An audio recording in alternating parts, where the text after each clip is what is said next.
My name is Natalie Fobes. In 1989, I was one of the first photographers up in Prince William Sound to photograph the Exxon-Valdez oil spill.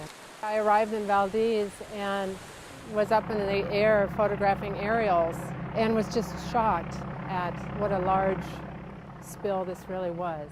I couldn't see the end of the spill. I couldn't see where the oil stopped. Prince William Sound is not only a place that people are sustained with the food that they harvest from the sea or from the land, but it's also a place that has rich spiritual meaning to the people who live there.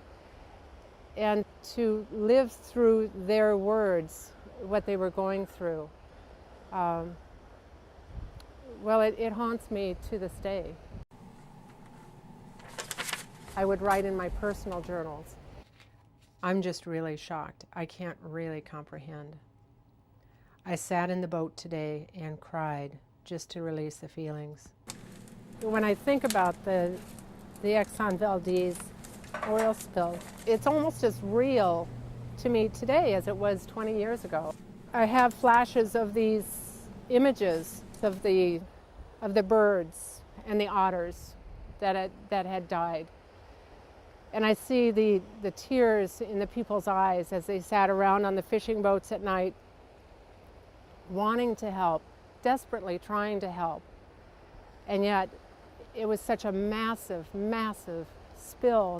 In the very first bay that we went to, the fishermen and I, we saw a little bird that was totally covered with oil.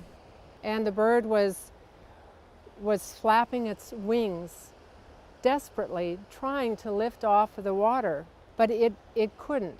It had lost the ability to fly because it was so covered with oil. And that's the kind of scene that plays out when I think about the Exxon-Valdez. Well, I was pretty well shocked at the ruling of the Supreme Court in reducing the judgment. I think it sets a very bad precedent for future cases where there might be a corporation that has been found guilty by a jury of massive wrongdoing. People have to remember how horrible it was. We've got to remember the Exxon-Valdez legacy.